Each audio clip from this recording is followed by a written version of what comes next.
gets better than it gets right now. It never gets better than it quits. It never gets better than it gets right now.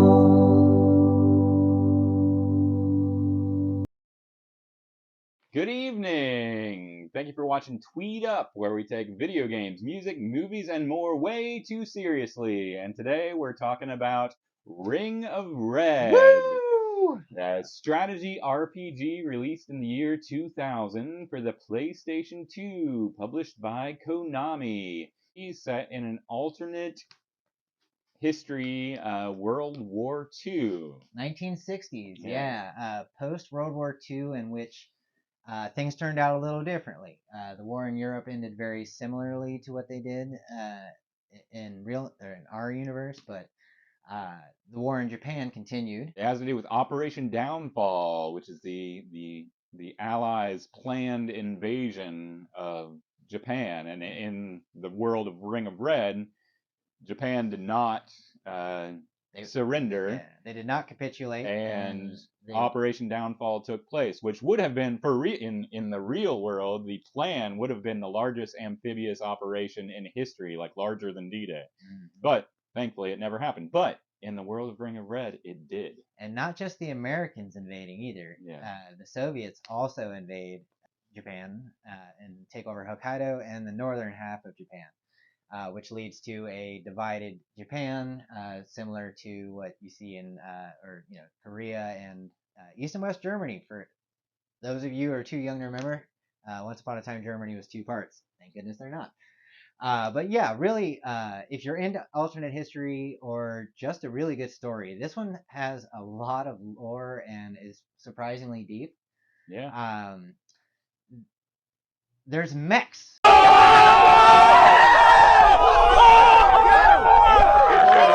In this world. That's probably a little bit important to mention. Not only the rest, but so the mechs were invented by Nazi Germany, but they didn't do well in Europe. Terrain and other circumstances, but they did great in Japan. And yeah, the reasoning is that Japan's terrain is too rugged. Tanks don't work, so they had to build giant robots. It makes perfect sense. Yeah. I mean, the land of the Gundam. It's straight out of Harry Turtledove. I love Harry Turtledove. But yeah, they use mechs, and if you're wondering why don't planes just bomb them to smithereens, because there's a treaty between the North and South Japan, the Rossini Treaty. Yeah, it's a no-fly zone essentially over all of Japan. Yeah, so there are no planes. Yeah, which is vital. Yeah, in this game there are no planes. Yeah. So that's the background on the setting. Well, to add a little bit more, in this universe, the Korean War didn't happen, but a war very similar to the Korean War did in Japan. Yes. The communist North and the democratic South did battle 10 years previously, almost exactly the time that the Korean War took place, the early 50s. And again, this game is set in the 60s. There is a Vietnam War in this universe. Yeah. And our protagonist actually fights in it. But yes, very similar circumstances, communist proxy war with American and democratic participants. Yeah, so that's the setting. It's a really cool game and really cool team that had worked. So there's a series of war games that's of World War II specific strategy RPGs that's very popular in Japan called Daisen Ryaku.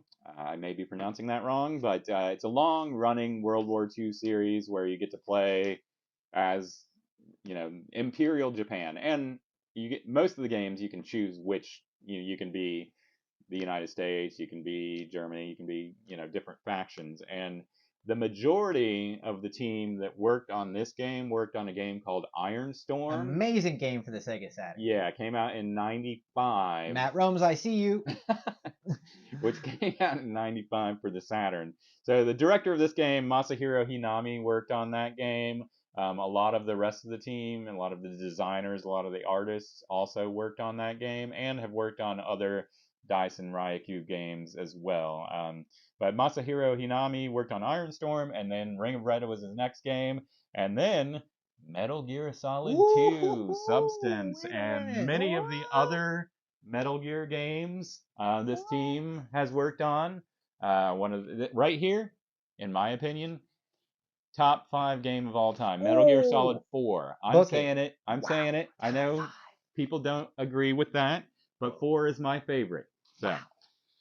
but Top. I mean, you can even see like some of that attention to detail Oh, with yeah. the weaponry and with the way the mechs are designed, and especially when the character art, you know, is reminiscent. Well, I mean, Metal Gear is reminiscent of Ring of Red to a certain extent, you know. Then let's see. Also, he worked on Boktai.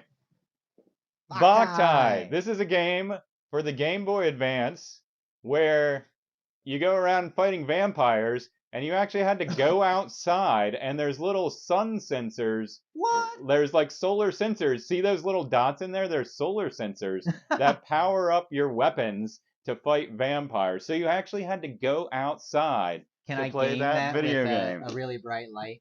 Right. Don't I'm go sure. outside, kids. I'm sure you can cheat. But yeah, that's Masahiro Hinami also worked on that game and also worked on Boom! Balan Wonderworld, which I like. A lot of people really decided to kind of hate on that game, but I can tell you what, my daughter, who was 4.5, and my wife and myself have had hours and hours of really good times playing that game. So sometimes reviewers who hate games really are not the target audience for the games that they're Yeah. reviewing. Just putting that out And there. again, we said this in a previous video, but hey, it's okay to not hate everything. You know, Yeah, like yeah. some things, find some 100%. things. He's You know. also worked on most recently Sonic Frontiers, Oh wow! which is really good as Alright. well. A lot of the art team, you have Ayumu Nishino worked on this, worked on Phantasy Star Online and Monster Hunter World. So really talented team put this Oh game yeah. together, you know, and it shows. But we should talk about, I guess, like what kind of game this is. If you're Yep. unfamiliar, it's a strategy RPG. So there are really, I guess, 3 straight stages of gameplay. You know, you have a sort of setup stage where you are assigning infantry units to each of your AFWs, Yep. right? Each gets 3. Up to 3. And there's a lot of complexity to that. Yeah. They all have special abilities, and their special abilities kind of depend on if you're having them as a, what do they call it? A support, a unit that's on your mech, that's riding on your mech, Yep. The or crew. a crew, yeah, or a unit that's on the ground. And so Yep. like their different special abilities kind of change depending on where you're positioning them. Yeah. You have So a vanguard yeah, ability, a rear guard ability, and a crew ability. yeah, And the crew abilities typically have a limited number yeah. of uses. Yeah, so like that's the preparation for each sortie, if you will. Yeah. And then once you get into the game, it's a pretty very familiar if you've played any strategy RPG. It's grid based. Mm-hmm. You have standard terrain, you have woods, you have towns, and all of those have, you know, impacts on the battle, also impacts that you can do to strategically, you know, improve your situation, right? Yep. I'm going to use And this road, or yeah, I'm going to post up on this hill to have the terrain advantage. right. Yeah. And then you have, when you engage in battle, so you can, each of your AFWs will have a movement area they can move and then an area they can attack from.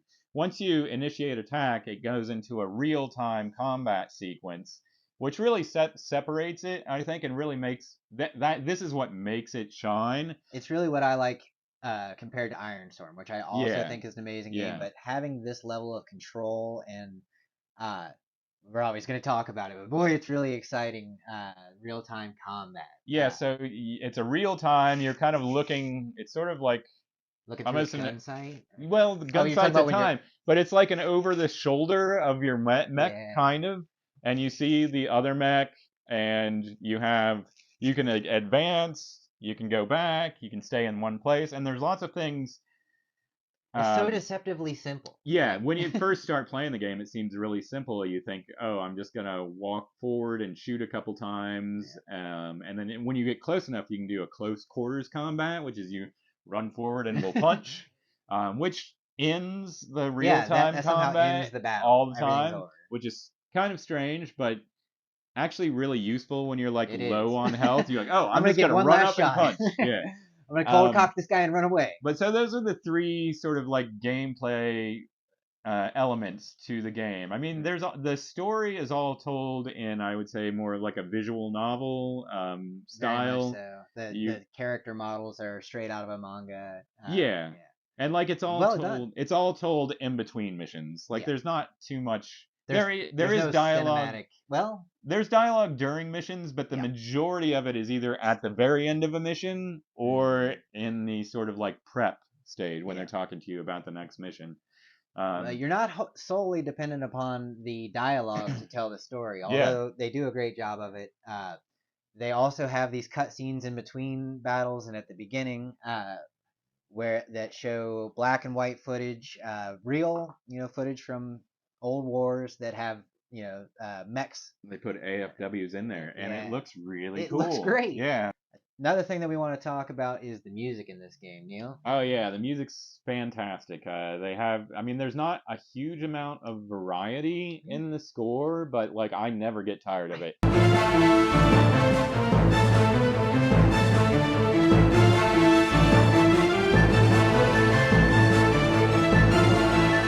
Like it's really intense when you're in battle, and I actually really like the music that plays in like the planning stages. Yeah, It's a lot of strings, some brass. Very orchestral.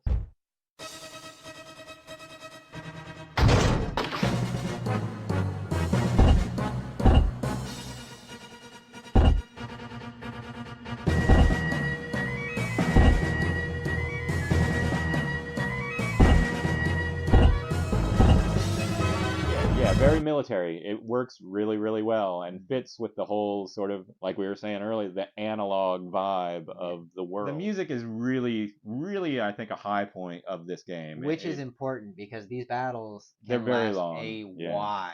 Yeah, this is not this is not, I would say, a casual game. It's definitely for someone who wants to invest. You have to invest in it to get, some enjoyment back.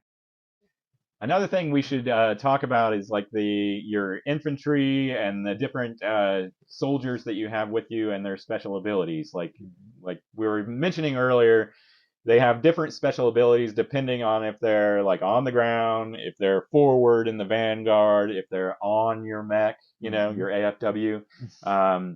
They have things like the homing shot, which is like really nice, where guaranteed to hit. One of your little soldiers will, sit down with like a big bazooka and shoot and fire directly at the other mech. It does decent damage. Yeah, and basically all of your soldiers can just shoot from the vanguard, but it usually doesn't do a whole lot of damage. Homing shot does a lot more, but they can also do things like throwing smoke grenades, which makes it harder for an enemy mech to hit you. But they also have like rapid reload, when they're on your mech, which is a lifesaver. You also get different types of special shells that they can load. Heat shell, and each type of soldier that you have is kind of the skills that they have matches up with them. So you have like the medics, who aren't very highly offensive. They have the smoke shot pretty often. They have a hyper that increases your defense. You have the shooters, who are the bazooka wielding maniacs that Neil mentioned, that have homing shot. You have recon units that are snipers and infantry, which are much better at taking out the enemy's infantry than the others.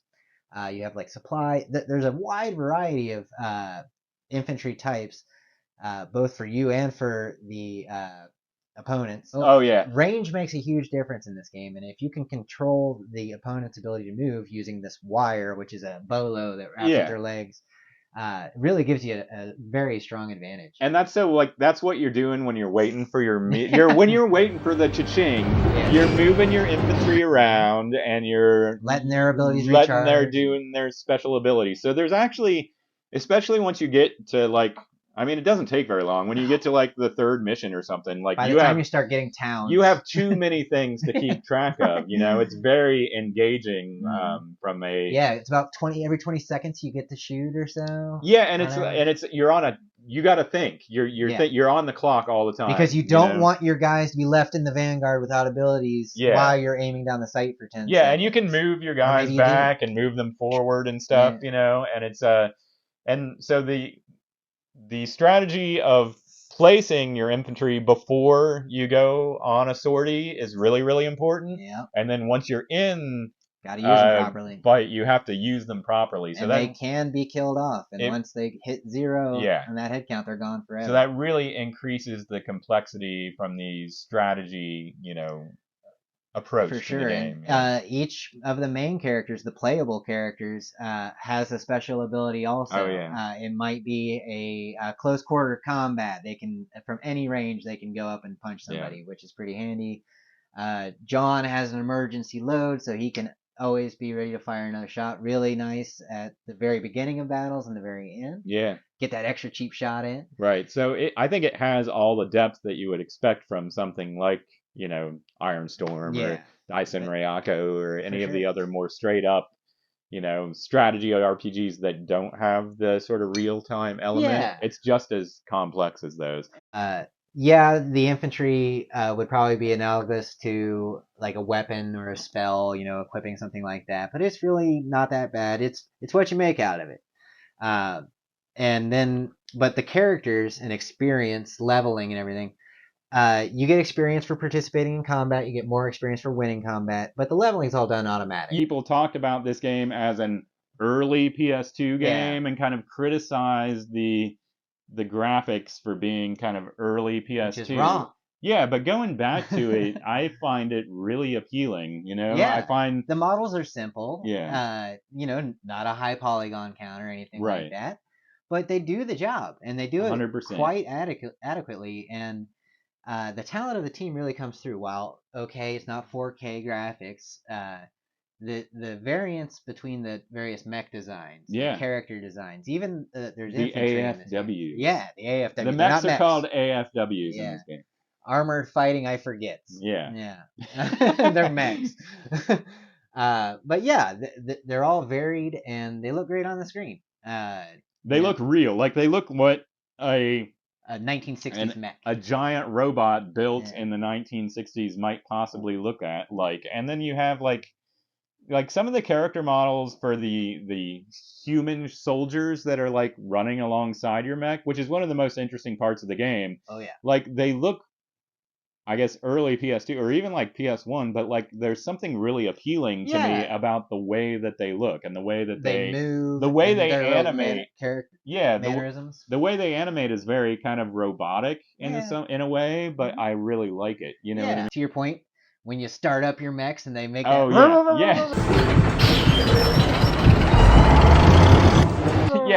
yeah, you're like they're literally using Baby's got a V12. Very analog for a mech. You know what I mean? These things are not like they're not Gundams. They are not flying in space. They're barely walking. Like they're very, very slowly walking.